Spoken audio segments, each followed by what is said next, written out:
pressure is that force is that which is getting applied over a area. Let's say अगर आप लोग एक pen लेते हो, सुई जो होती है ना pen, let's say you take a pen and on the other case you take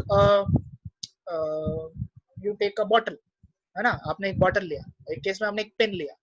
अगर मैं मेरी हथेली के ऊपर बॉटल को रखूं और दूसरे केस में मैं हथेली के ऊपर सुई को रखूं, तो ज्यादा पेनफुल क्या होगा? ऑब्वियसली बात है सुई होगी, तो सुई चुभेगी। सुई क्यों चुभती? सुई इसलिए चुभ रही है क्योंकि इसका जो कॉन्टेक्ट एरिया है it is very minimum, it is kind of a very less. जो सुई है उसका एरिया जो है वो क्या है, बहुत मिनिमम है। अगर आप उसको चुभाओगे तो वो चुभेगी, अगर आप बॉटल को चुभाओगे बॉटल नहीं चुभेगी, बॉटल का एरिया कम है। क्यों? क्योंकि as you know pressure is equal to force upon area है ना। एरिया जितना ज्यादा मिनिमम होगा प्रेशर उतना ज्यादा होगा। तो सुई का जितना एरिया कम है उतना ही ज्यादा प्रेशर है, जितना ज्यादा प्रेशर है उतना ज्यादा हमको वो चुभेगा, उतना ज्यादा अपन को दर्द होगा। तो सर अपन क्या सिविल इंजीनियरिंग में सुई चुभाने वाले? नहीं, हम सुई नहीं चुभाने वाले।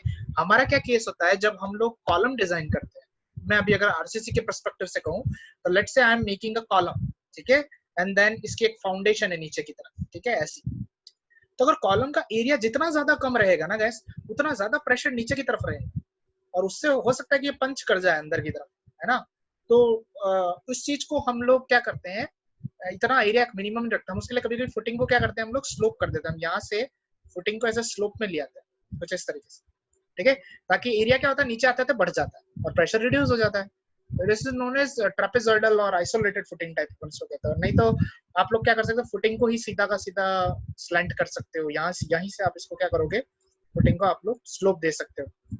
Either way you can work it, ठीक है ना। तो यहाँ पे प्रेशर ज्यादा होता है। और पानी के केसेस में, क्योंकि जो अभी हम पढ़ रहे हैं फ्लूइड का केस, उसके अंदर क्या होगा, हमारे जो पाइप्स होते हैं उनके ऊपर क्या करता है, फ्लूइड प्रेशर लगता है ना, और वो फ्लूइड प्रेशर कम से कम होना चाहिए, वरना क्या होगा, पाइप फट सकता है, कोरोड हो सकता है, टूट सकता है ना। तो फॉर दैट ना, क्योंकि अभी हम लोग स्टैटिक कंडीशन ही पढ़ रहे हैं, तो अभी हम लोग फ्लूइड एट स्टैटिक पढ़ेंगे। स्टैटिक मतलब पानी सिर्फ क्या हुआ, पड़ा हुआ है किसी में भी, ग्लास में या किसी भी चीज के, ठीक है ना, तो it will be consider under static condition. तो अभी हम लोग पूरा स्टैटिक में ही देखेंगे ना। इसमें दो डेरिवेशन आएंगे, बहुत इंपॉर्टेंट है, वो डेरिवेशंस भी हम एक एक करके देखेंगे। First will start with the basics, that is it is saying, यहाँ पे पूरी वही रामायण लिख रखी है जो मैंने अभी जस्ट तुमको बताई है, ठीक है ना। ये किसी एक छोटी प्रॉपर्टी के लिए बोल रहे हैं, that is pressure is equal to some small component of force divided by some small component of area. अगर हम कोई छोटा सा, हम कोई लेट्स से एक आपने ग्लास ऑफ वाटर ले लिया और उसमें एक छोटा सा एलिमेंट में कंसीडर करता हूँ, उसका जो भी फोर्स होगा जो पर यूनिट एरिया लग रहा होगा, that will be the pressure, ठीक है।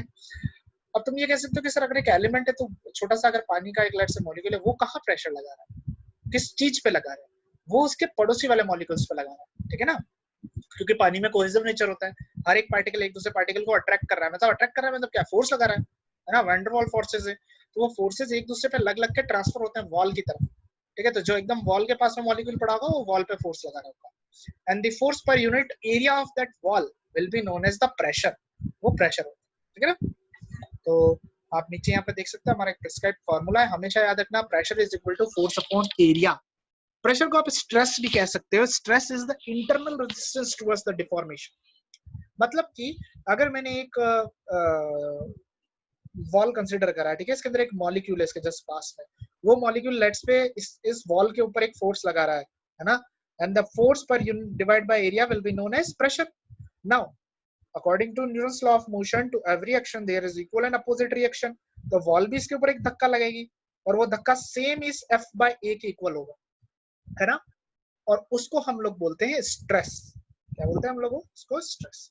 इधर से लग रहा है उसको तो हम कह रहे हैं प्रेशर, और इधर से जो लग रहा है, अंदर से लग रहा है, जो वॉल खुद लगा रही है, उसको हम लोग कहते हैं स्ट्रेस। तो stress is also force upon area. दोनों की यूनिट्स भी सेम होती है, ठीक है ना। पर अभी हम यहाँ प्रेशर की बात करें तो मैं प्रेशर पे ही ज्यादा तवज्जो दूंगा। स्ट्रेस तुम सोम में पढ़ोगे, मैकेनिक्स में पढ़ोगे, ठीक है।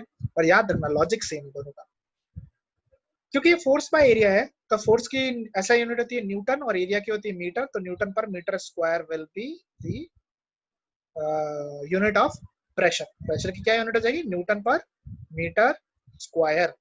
और आप इसको न्यूटन पर एमएम स्क्वायर में भी लिख सकते हो, कहीं कहीं पे न्यूटन पर एमएम स्क्वायर में भी आएगा, जैसे कंक्रीट टेक्नोलॉजी और उसमें। अब ध्यान रखना यहाँ पे उस चीज को तुम रिलेट करना। तुमको भूपेंद्र सर ने पढ़ाया, मुझे याद है कि जैसे भूपेंद्र सर ने तुमको पढ़ाया होगा कि एक M20 कंक्रीट होता है, एक M15 कंक्रीट होता है, M10 कंक्रीट होता है।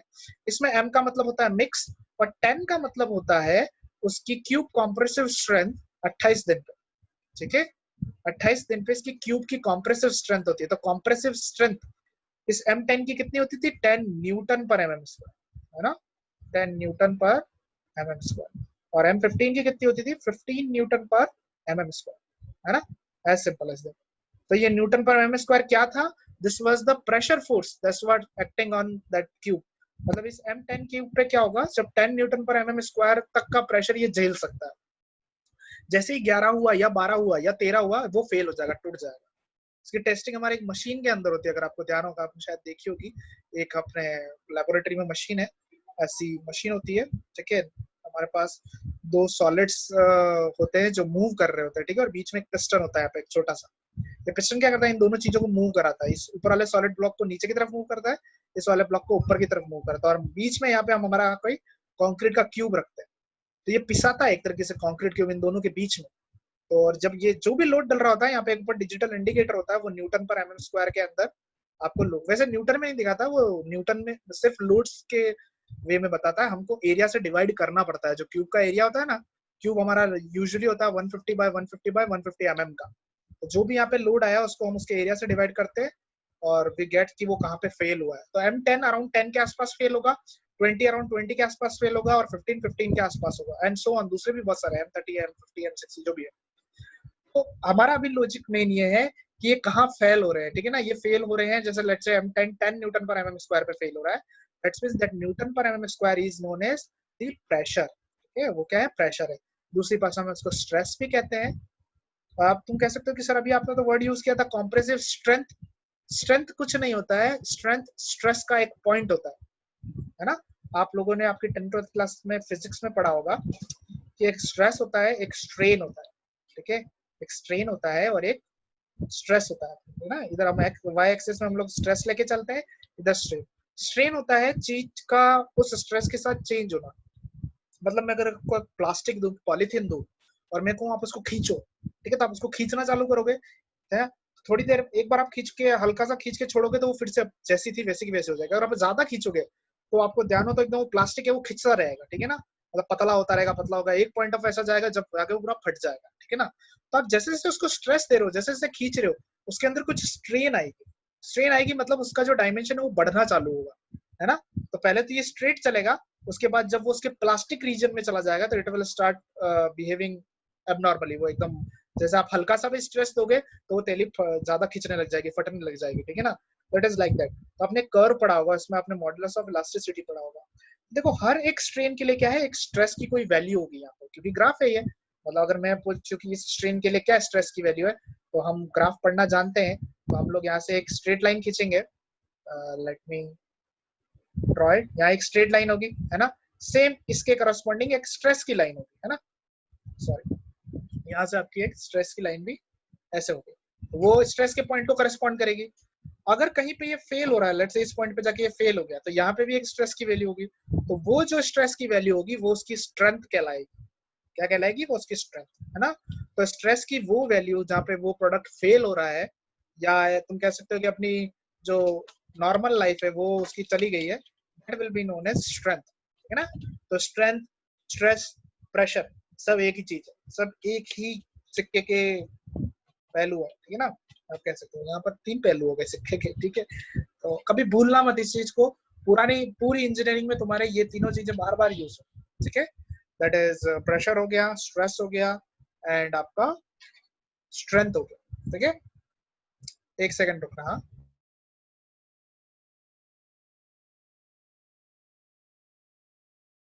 Okay, so we are having some other things, that is newton per metre square को पास्कल कहते हैं। जो लोग गवर्नमेंट एग्जाम की प्रिपरेशन या गेट वगैरह की प्रिपरेशन के लिए ध्यान रखना चाहते हैं, उस चीज को बहुत ध्यान रखना। न्यूटन पर मीटर स्क्वायर को हम लोग पास्कल कहते हैं। सर क्यों ऐसा स्पेशली आपने हमको क्यों बोला? क्योंकि है ना, एग्जाम वाले बहुत शाणे होते हैं। ये लोग क्या करते हैं, आपको क्वेश्चन में तो जैसे एमकेएस यूनिट में दे देंगे, जैसे kilogram force per centimetre square में, और आंसर नीचे पास्कल में पूछ लेंगे, या पास्कल में दे देंगे और आंसर किसी और वे में पूछेंगे। तो at that point of time you must have to know एक पास्कल का मतलब होता क्या है।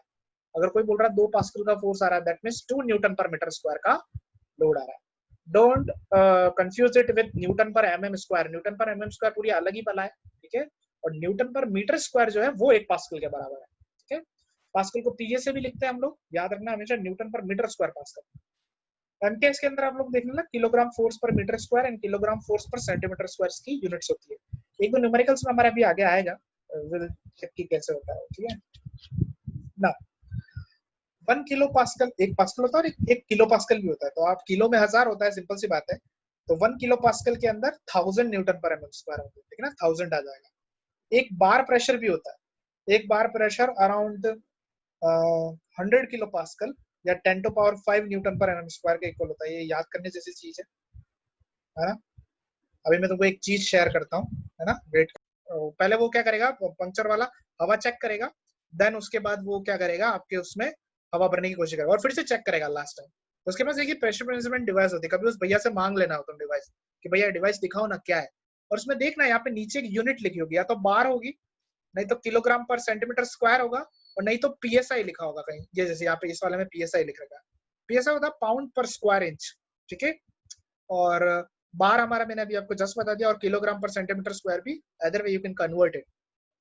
उन लोगों को इतना ध्यान नहीं होता है, पंचर वालों को। पंचर वालों से अपन पूछते हैं कि भैया आप कैसे हवा भरते हो, तो वो बोलते हैं भैया हम आगे वाले टायर में 20-30 पॉइंट भरते हैं, पीछे वाले में 30 से 40 पॉइंट भरते हैं। उनको पॉइंट याद होता है। एक्चुअल में वो सब पीएसआई यूज कर रहे होते हैं, पाउंड पर स्क्वायर इंच। पाउंड पर square inch is not the SI unit, वो हमारा ब्रिटिश स्टैंडर्ड उसमें चले जाता है।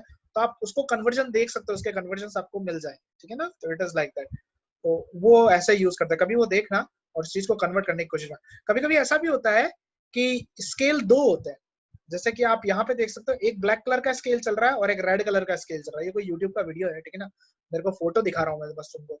तो कभी कभी 2 स्केल भी चलते हैं। जो अंदर का स्केल है आप लोग देख सकते हो, जैसे ये इंच मरकरी में चल रहा है, और बाहर का जो स्केल है वो पीएसआई में चल रहा है, ठीक है। इसके लिए आपको वो डिवाइस देखनी पड़ेगी अच्छे से कि वो डिवाइस क्या बता रही है, ठीक है।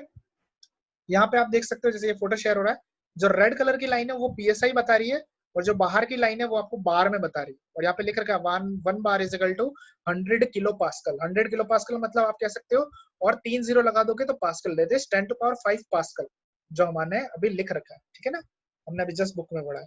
तो this is how you can calculate the pressure, की प्रेशर कितना जनरेट हो रहा है। अगर आप लोग कभी ब्लड प्रेशर चेक कराने जाते हो तो ब्लड प्रेशर वो लोग क्या बताते हैं, HgMM में बताते हैं, ठीक है।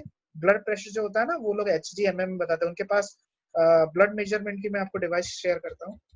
आपके पापा मम्मी दादा दादी कभी किसी को पड़ी होगी ना, तो आपने कभी देखा होगा कि वो डॉक्टर कैसे ब्लड प्रेशर को जांचता है। याद है किसी को कैसे जांचता है, कभी ब्लड प्रेशर जचवाया हो तो? हाँ हाथ पे प्रेशर चेक करता है, हाथ पे मतलब कि हाँ पट्टा बांध के पंप से वो कुछ करता है। हाँ, ये जैसे हाथ है ना, जैसे ये तो देखो, ऊपर जाता है नीचे आता है। हाँ हाँ हाँ सेम। जैसे ये देखो अभी स्क्रीन पे शेयर हो रहा होगा, ये तो तुम्हारे लिए थोड़ा ये डिजिटल है। मैं तुमको अपना पुराना वाला बताता हूँ, दैट इज मरकरी वाला, ये ठीक है। ये पट्टा क्या करेगा, वो हाथ पे बांध देता है एकदम टाइट, ताकि खून का क्या होता है, रोटेशन कम होने लग जाता है हमारा, है ना। एंड दैट क्या करता है, फिर वो इस बलून को, ये जो बलून दिख रहा है ना, इससे वो जैसे जैसे इसको दबाएगा तो हमारा जो पट्टा होता है ना वो और फूलना स्टार्ट होता है, ठीक है। उस पर और प्रेशर लगता है, उससे हमारी ब्लड वेसल्स पे प्रेशर लगता है, और ब्लड वेसल प्रेशर लगाती है इस छोटी सी जो ट्यूब है ना उसके ऊपर। जो हमारा ट्यूब होगा, ट्यूब के अंदर मरकरी होता है, ठीक है। तो वो जो हमारा ब्लड वेसल्स जो है वो स्किन पे जो प्रेशर लगाएगी वो इस पट्टे पे लगेगा, और ये पट्टा जो है वो सीधा हमारा ट्यूब से कनेक्ट होता है, और ट्यूब प्रेशर लगाई थी इस मरकरी पे, तो ये मरकरी का लेवल ऊपर जाता है, नीचे जाता है, ऊपर जाता है, नीचे जाता है, ठीक है।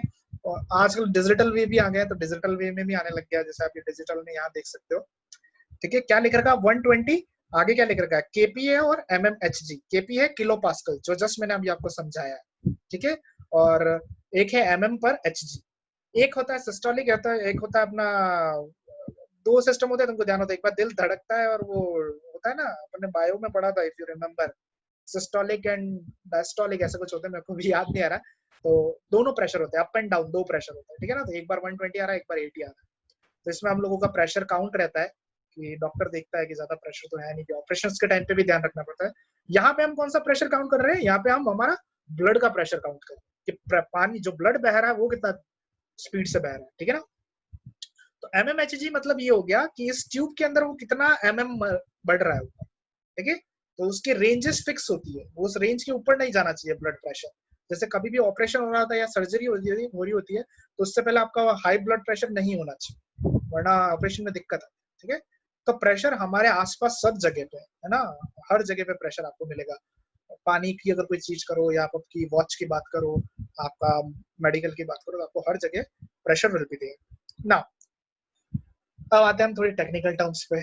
Now comes the Pascal's law. एक पास्कल्स लॉ होता है।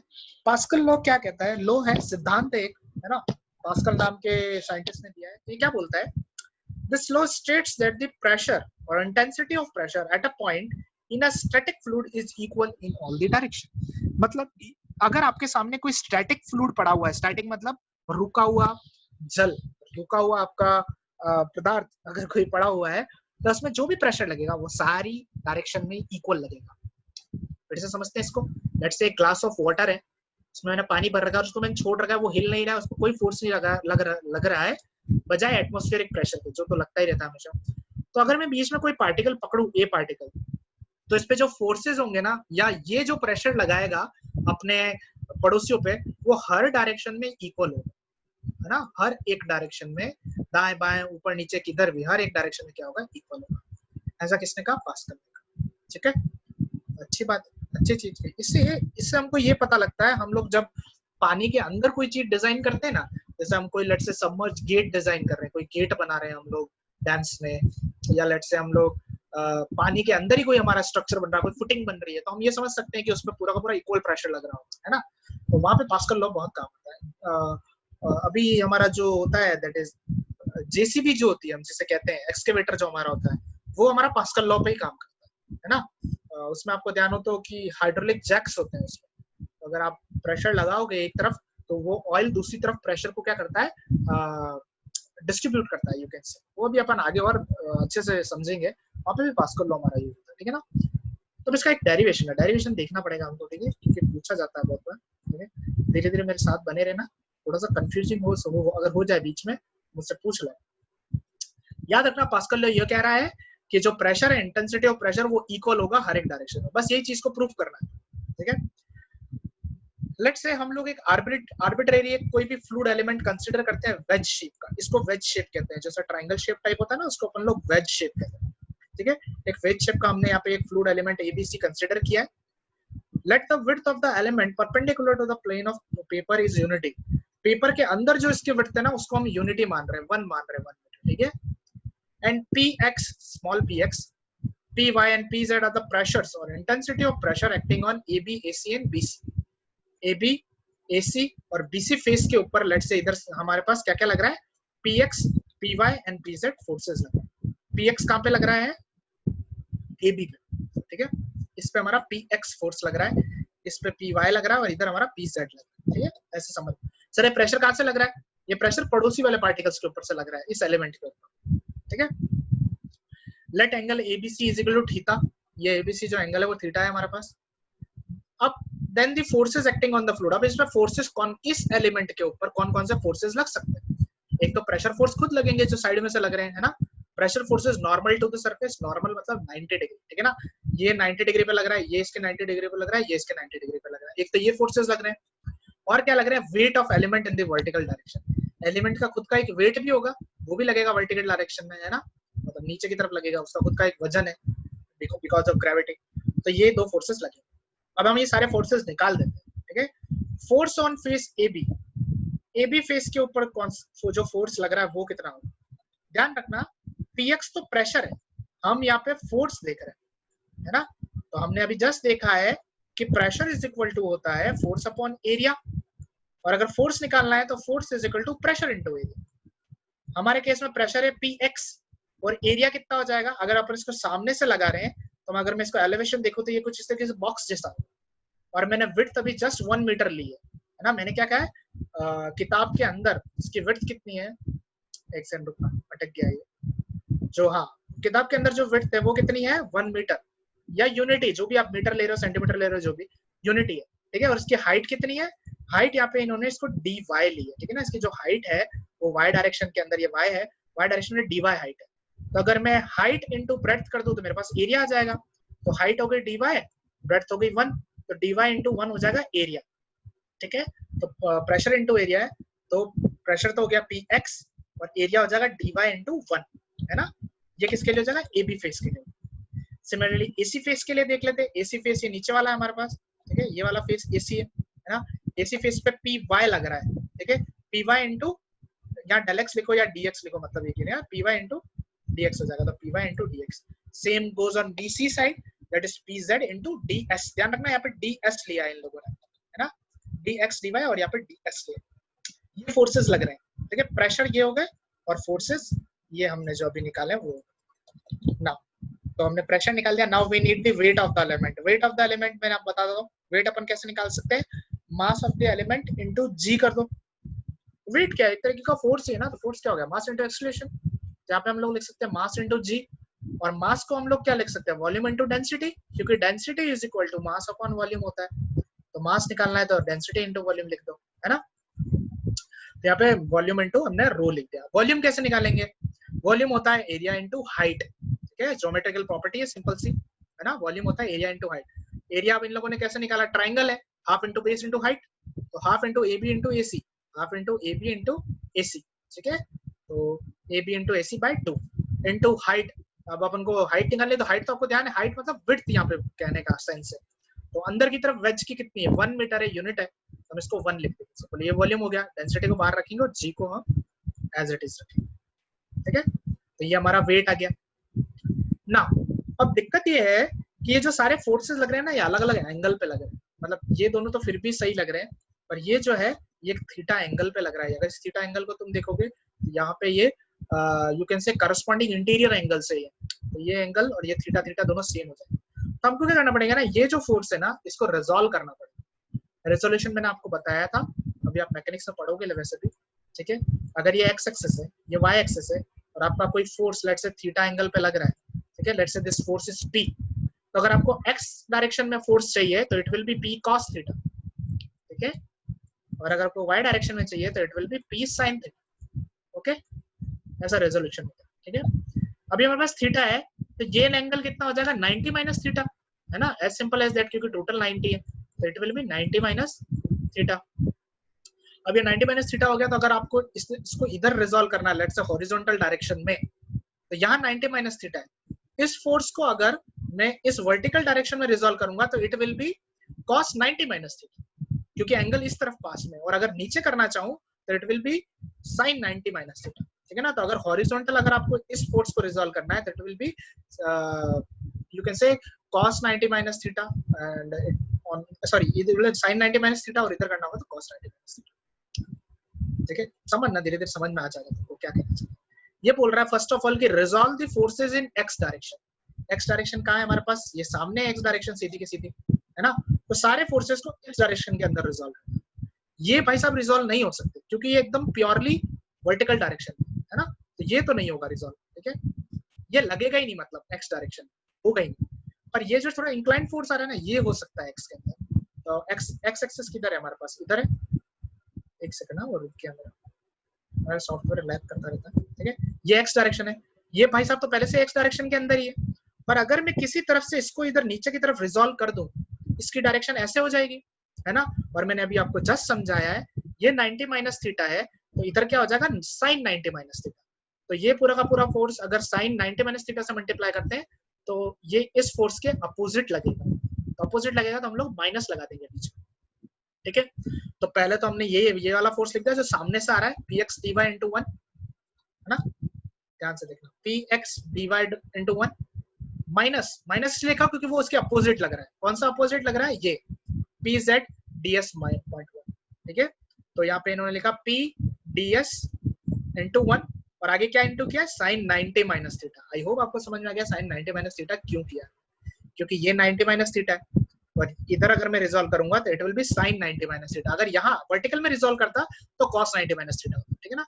इधर करेंगे तो sin 90 minus theta, sin 90 minus theta is equal to 1 लिख दिया मैंने। और मैंने क्या किया है, इसको अंदर मल्टीप्लाई कर दिया pz को ds से, और sin 90 minus theta cos theta होता, cos थीटा लिख दिया इज इक्वल टू 0, ठीक है। एंड बट फ्रॉम फिगर 2.1 उस फिगर के अंदर हम एक चीज देख सकते हैं कि ds cos थीटा ab के इक्वल है। देख लेते हैं क्या कहना चाह रहा है। ये कह रहा है कि ये जो ds ये जो लेंथ है ये वाली, अगर इसको मैं cos थीटा लूं, इधर रिजॉल्व करूं, ठीक है, ds क्या है, bc के इक्वल है।